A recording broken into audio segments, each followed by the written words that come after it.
The scripture reading this morning is taken from Hebrews,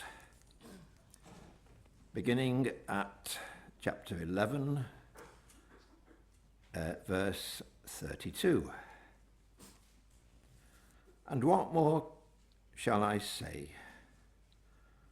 I do not have time to tell you about Gideon, Barak, Samson, Jephthah, David, Samuel, and the prophets, who through faith conquered kingdoms, administered justice, and gained what was promised, who shut the mouths of lions, quenched the fury of the flames, and escaped the edge of the sword, whose weakness was turned to strength, and who became powerful in battle and routed foreign armies.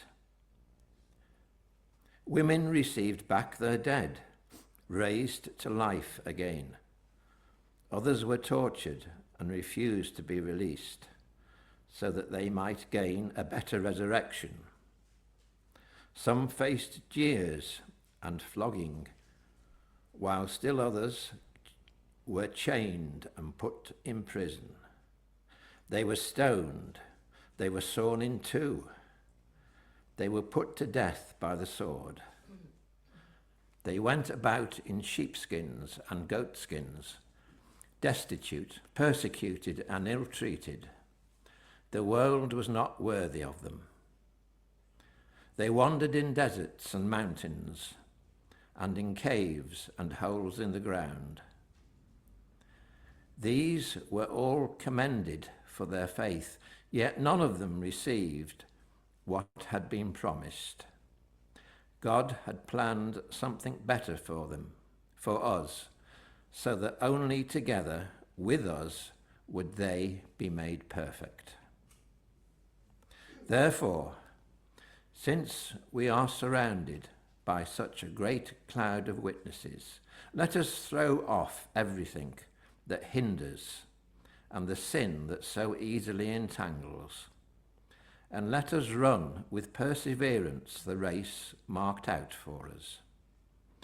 Let us fix our eyes on Jesus, the author and perfecter of our faith, who for the joy set before him endured the cross, scorning its shame, and sat down at the right hand of the throne of God.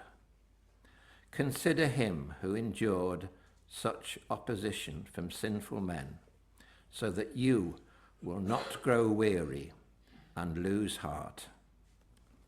This is the word of the Lord.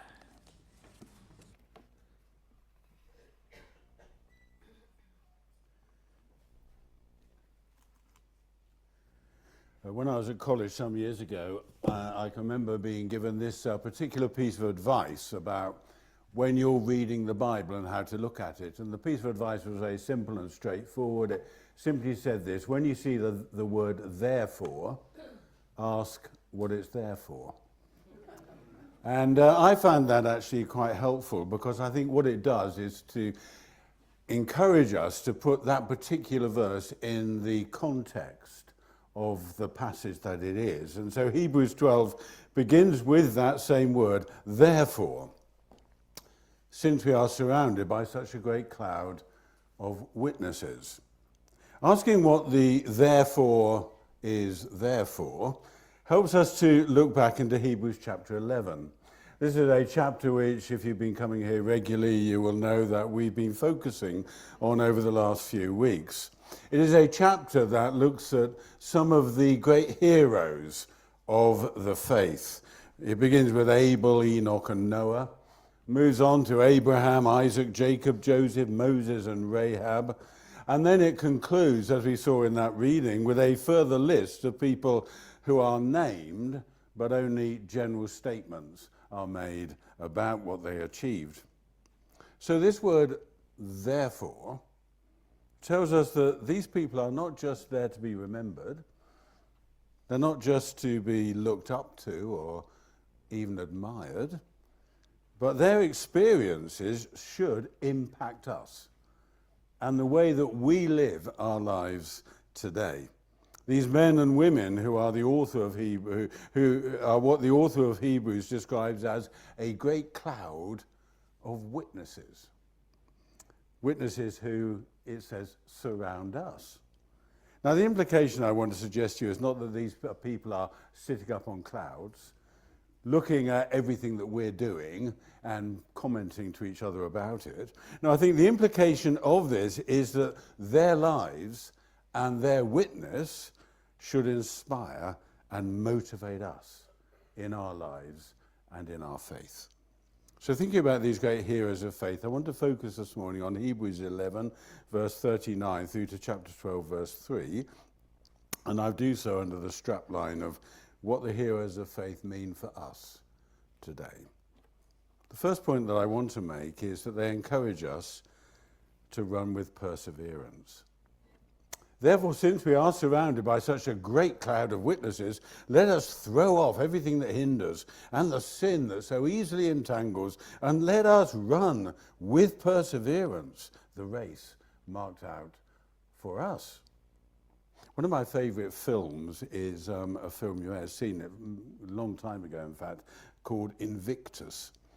This film is basically about Nelson Mandela, who has just been released after being imprisoned on Robben Island for 27 years. And after his release, he becomes the president of South Africa and is instrumental in seeking to end apartheid in that country. However, the racial tensions remain, and Mandela saw the 1995 Rugby World Cup. Now you'll know why I like this film. It's about rugby. He saw the 1995 Rugby World Cup as a great opportunity to heal division. And his determination, both when he was in prison and afterwards, inspired the South Africa rugby team. It inspired them so much that they went on to win the 1995 Rugby World Cup. Their determination and their perseverance in turn inspired the nation to begin to end their racial divisions and become more united. And that film, I think, is a really good example of how one person's determination and perseverance can inspire other people. And this is the first point I want to make about the heroes of faith. These men and women that we've looked at over the past weeks face real difficulties and problems. Life for them was not easy. And in the closing of verses of Hebrews 11, which were read to us, this makes it very, very clear. Verses 36 and 7, some faced jeers and flogging, and even chains and imprisonment. They were put to death by stoning. They were sawn in two. They were killed by the sword. They went about in sheepskins and goatskins, destitute, persecuted, and ill-treated. And yet, despite these things and these difficulties, here were people who showed immense courage, great determination, and perseverance. Their example can be a source of inspiration to us, especially when we ourselves are finding the way is difficult and challenging and demanding of us. When we face opposition, when we have to endure suffering or disappointment, we can be encouraged, I think, by this great cloud of witnesses, people who've gone before us, heroes of the faith, who can enable us to carry on running our race, to persevere with where we are going, to see it through to the end. The second point I want to make is to say that we can see what they couldn't. A couple of weeks ago, Judy and I went to watch our eldest daughter, Nicola, and her two daughters playing together in a hockey match. And we went because it was a great opportunity to see them in the same team. And partway through one of the matches, they were playing in a kind of internal club tournament. Partway through one of their matches, we noticed that Nicola's team had 11 players, but the opposition team had 12 players. The other thing that we noticed was that Nicola's team didn't have a goalkeeper, but the opposition team did have a goalkeeper. Now, when I mentioned this later and said I thought you seemed to be playing at a distinct disadvantage with 11 against 12 and no goalkeeper, She said that, no, it doesn't matter. It didn't matter at all because this was just a practice game and we wanted everybody who turned up to have a chance to play. Now, we may look at the great heroes of faith in the Old Testament and we may think to ourselves that they had a definite advantage over us. They were in a much better position than we are to be persevering in their faith, to maintain their obedience. However, Hebrews 11 verses 39 and 40 state that actually the opposite is the case. These were all commended for their faith, yet none of them received what had been promised, since God had planned something better for us. So what is the better that we have, the advantage that we have over them? The answer comes in Hebrews 12 verse 2. What we have is the privilege of being able to fix our eyes on Jesus, the author and perfecter of our faith. Now, the word author, of course, describes the one who's there at the beginning. The author is the founder, the one who is the originator of it, the source, the one to whom the whole project owes its significance. And the word perfecter describes the one who's there at the end, the person who brings the whole project together to completion. The perfecter is the one who sees the project through, who takes it from the beginning to the end.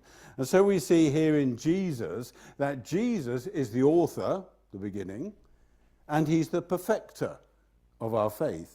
He is the one who is there at the beginning and will be there right until the end. He is the one whose love for us truly surrounds us. He's able to hold the entire course from beginning to end in the palm of his hand. Using different language but making exactly the same point, the Apostle John wrote in his book of Revelation that Jesus is the Alpha and the Omega, the first and the last, the beginning and the end. Here is one who was in the past, who is in the present, and who will be in the future. He is one who embraces the whole of life, the beginning and the end. Now, the people that we looked at over the last few weeks, they didn't have this privilege. They lived centuries before Christ. They knew absolutely nothing about what he, the Son of God, was going to achieve, and what it is that he would then give to the world. We, in contrast, we have the great privilege of being able to look at Jesus, to see his unfailing love for us, to recognize his victory over death and the grave, in a way that the people of Hebrews 11 could never have imagined. We can and we should focus on Jesus and walk in the light of his enormous self-giving love for us. We recognize that in everything, Jesus is with us. He's there supporting, guiding, giving us strength that we need. The third point to make about these heroes of faith is that they and Jesus show the relevance of faith for every area of life. As we fix our eyes on Jesus, one of the things you notice about him is that he experienced the whole range of human life. This is hinted at in Hebrews 12 verse 2, where it says, "For the joy that was set before him, he endured the cross, scorning its shame." Isn't it amazing? In that one sentence about Jesus, we have the word joy on the one hand and shame on the other. This sense of the contrasting emotions that Jesus faced is clearly seen when you look at the whole life of Jesus. He touched a man with leprosy. He welcomed little children. He told what in his day would have been hilariously funny jokes about camels going through the eye of a needle and great big planks sticking out of people's eyes. But he also knew extreme loneliness in the Garden of Gethsemane. He faced the humiliation and the physical abuse of the cross. And so in Jesus we have joy and sorrow, popularity and rejection, life and death, peace and anguish, love and hate, humor and anger. All these extremes of emotional experience and life were known by Jesus. And it is this combination, I think, that makes Jesus such a wonderful inspiration for us.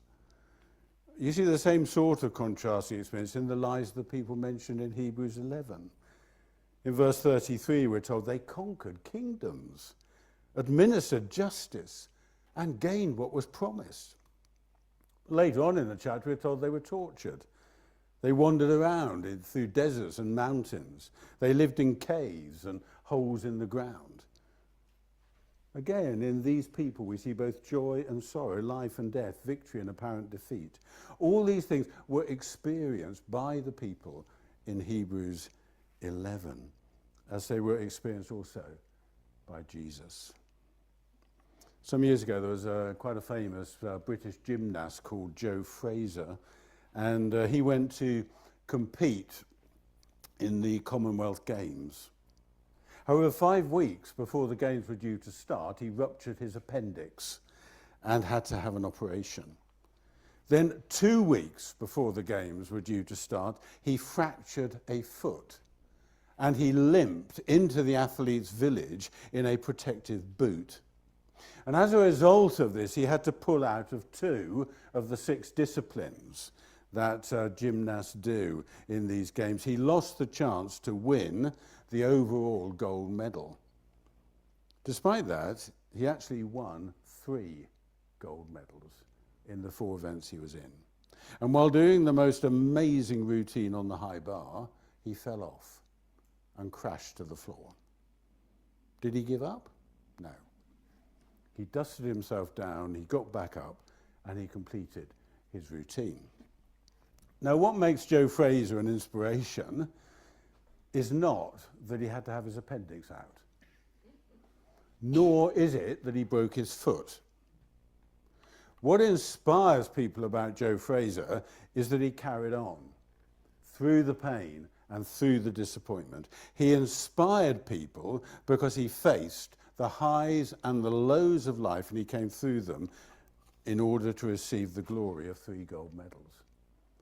And this is precisely why we can be inspired and encouraged by the examples of the men and women of faith in Hebrews 11, and why we are inspired and encouraged by the wonderful ministry of Jesus. The heroes of the past faced highs and lows, but they came through it. And Jesus in Hebrews 12 verse 2 says that he endured the cross, scorning the shame, and then what did he do? He sat down at the right hand of the throne of God. We find inspiration in Jesus because despite everything that he faced, all that he endured, he completed the task that was set before him. He was faithful to the very end. He went through the trials and he came out of it victorious. He really does, doesn't he? Inspire us. Some while ago, I was scouring the internet for some information, and I came across a piece on the internet entitled "The Most Spectacular Bridges in the World." And one of these bridges is, there it is, it's in China, and it goes between 2 hills, and it is actually 300 meters above the valley floor. The interesting thing about this particular bridge is that the walkway is made entirely of glass. Now, I am known by my friends and family for having a terrible fear of heights. And if I went onto that bridge, I would feel very, very unsafe and insecure. And if I had the courage to start walking across that bridge, I know I would really, really struggle to walk the whole way. But the interesting thing about that bridge is that it wouldn't really matter how unsafe or scared I felt, because the bridge actually is extremely well made, it is very secure, and I would be totally safe on that bridge and in no danger whatsoever. My feelings would not match the reality of my situation. Now, for all of us, I think there are times in our lives, aren't there, when we feel insecure and uncertain, like on that bridge. We cannot see what the future may hold for us. It may feel to us as if the storm clouds are just rising all around us, and why won't they stop? We find ourselves facing situations that are so difficult to cope with. They test our faith. They make us wonder, is it really worth carrying on? And at such times we can remember the great cloud of witnesses, and those who went before us, and those who point us wonderfully to Jesus. These great men and women can encourage us to imitate them as we seek, despite the fears and the anguish and the difficulty, to run with perseverance the race that you and I are called upon to complete. And unlike them, we can run with perseverance because we can fix our eyes on Jesus, the author and the perfecter of our faith, the one whose love and whose goodness surrounds us from beginning to end. And we know through these heroes of the faith and through Jesus that faith is relevant to every part of our lives. Whatever we face, whether it's easy or hard, joyful or sad, encouraging or disappointing, we know that both Jesus and those who went before us faced similar things and came through them.